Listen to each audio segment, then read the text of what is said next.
नमस्कार। आज हम भारतीय रेलवे की सबसे बड़ी और बहुप्रतीक्षित घोषणाओं में से एक पर चर्चा करने वाले हैं, असिस्टेंट लोको पायलट यानी एएलपी भर्ती 2026 गाइड।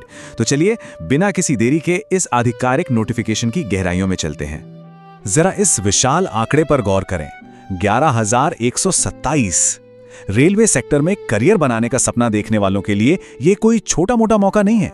11,000 से ज्यादा पदों का सीधा सा मतलब है हजारों लोगों के लिए एक सुरक्षित और सम्मानजनक सरकारी नौकरी हासिल करने का शानदार मौका। ये सच में एक बम्पर अपॉर्चुनिटी है। आज की इस पूरी प्रक्रिया को हम बहुत ही सिंपल रखेंगे। हमारा एजेंडा है, पहला, इस मेगा अवसर को समझना, दूसरा, महत्वपूर्ण तिथियां और डेडलाइंस, तीसरा, कौन इसके योग्य है, चौथा, रिक्तियां और आवेदन शुल्क, और पांचवा, चयन के 4 चरण। हर एक सवाल का सिलसिलेवार जवाब मिलेगा। चलिए शुरुआत करते हैं हमारे पहले हिस्से से, एक बहुत बड़ा अवसर और असिस्टेंट लोको पायलट की भूमिका। अब सवाल यह है कि ये रोल असल में है क्या। असिस्टेंट लोको पायलट या शॉर्ट में कहें तो एएलपी रेलवे भर्ती बोर्ड का एक बहुत ही डिमांडिंग और प्रतिष्ठित टेक्निकल पद है। नोटिफिकेशन CEN 01/2026 के तहत पूरे 11,127 पद निकले हैं। अगर कोई टेक्निकल बैकग्राउंड से है और एक सॉलिड करियर लॉन्च पैड की तलाश में है तो ये मौका बिल्कुल उन्हीं के लिए है। आगे बढ़ते हैं दूसरे सेक्शन की तरफ, महत्वपूर्ण तिथियां और डेडलाइन यानी समय की पाबंदी। देखिए, समय यहाँ बहुत कीमती है। आधिकारिक नोटिफिकेशन 13 मई को जारी हुआ और सबसे जरूरी बात, आवेदन 15 मई से शुरू हो चुके हैं। फॉर्म भरने की आखिरी तारीख 14 जून 2026 है। और हाँ, 14 जून की ये डेडलाइन एकदम पक्की है, इसमें कोई ढील नहीं दी जाएगी। इसके बाद 16 जून तक फीस जमा की जा सकती है और अगर फॉर्म में कोई गलती हो जाती है तो 17 से 26 जून के बीच उसे सुधारने का मौका मिलेगा। फॉर्म सबमिट होने के बाद के माइलस्टोन्स की बात कहें तो परीक्षा कब होगी और रिजल्ट कब आएगा, इसकी तारीखें RRB बाद में बताएगा।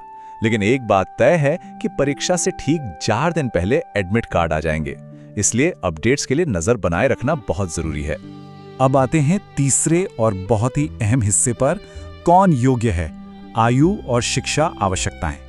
एलिजिबिलिटी चेक करने का सबसे पहला स्टेप है उम्र। कम से कम 18 साल और अधिकतम 30 साल की उम्र होनी चाहिए और इस उम्र का कैलकुलेशन 1 जुलाई 2026 के आधार पर किया जाएगा। इसके अलावा रेलवे के नियमों के हिसाब से रिजर्व्ड कैटेगरी को आयु सीमा में छूट भी मिलेगी। पढ़ाई की बात करें तो सिर्फ सही उम्र होना ही काफी नहीं है, टेक्निकल क्वालिफिकेशन भी चाहिए। 10वीं पास होना जरूरी है और इसके साथ ही संबंधित ट्रेड में ITI सर्टिफिकेट होना चाहिए। अगर ITI नहीं है तो इंजीनियरिंग के संबंधित क्षेत्र में डिप्लोमा या डिग्री भी चलेगी। आखिर ये एक टेक्निकल जॉब है तो ये स्किल्स मस्ट हैं। हमारा चौथा सेक्शन है रिक्तियों और आवेदन शुल्क। चलिए इन आंकड़ों का विश्लेषण करते हैं। एप्लीकेशन फीस को बहुत साफ तौर पर बांटा गया है। जनरल और OBC कैंडिडेट्स के लिए फीस 500 रुपए रखी गई है। वहीं SC, ST, PWD और पूर्व सैनिकों के लिए काफी छूट है, उन्हें सिर्फ 250 रुपए देने होंगे। और ये पेमेंट पूरी तरह से ऑनलाइन होगा। Debit card, credit card, internet banking, IMPS या फिर मोबाइल वॉलेट, किसी भी तरीके से पेमेंट किया जा सकता है। इससे फॉर्म भरने का पूरा प्रोसेस काफी फास्ट और सुरक्षित हो जाता है। अब जरा ये देखते हैं कि ये 11,127 पद आखिर बटे कैसे हैं। सबसे बड़ा हिस्सा अनरिजर्व्ड यानी UR कैटेगरी का है, जहां 4,860 पद हैं। इसके बाद OBC के लिए 2,598, SC के लिए 1,746, EWS के लिए 1,004 और ST के लिए 919 पद हैं। इस सटीक ब्रेकडाउन से हर कोई अपनी कैटेगरी के हिसाब से कंपटीशन का अंदाजा लगा सकता है। अब बढ़ते हैं 5वें और आखिरी हिस्से की तरफ, चयन के 4 चरण यानी सफलता का मार्ग। कई बार सिलेक्शन का नाम सुनकर ही टेंशन होने लगती है, लेकिन ये एकदम सीधा रास्ता है जिसे 4 क्लियर स्टेप्स में बांटा गया है। पहला है CBT1 यानी कंप्यूटर बेस्ड टेस्ट। इसे क्लियर करने पर आता है दूसरा कंप्यूटर बेस्ड टेस्ट यानी CBT2। तीसरा स्टेप है CBAT जिसका मतलब है कंप्यूटर बेस्ड एप्टीट्यूड टेस्ट।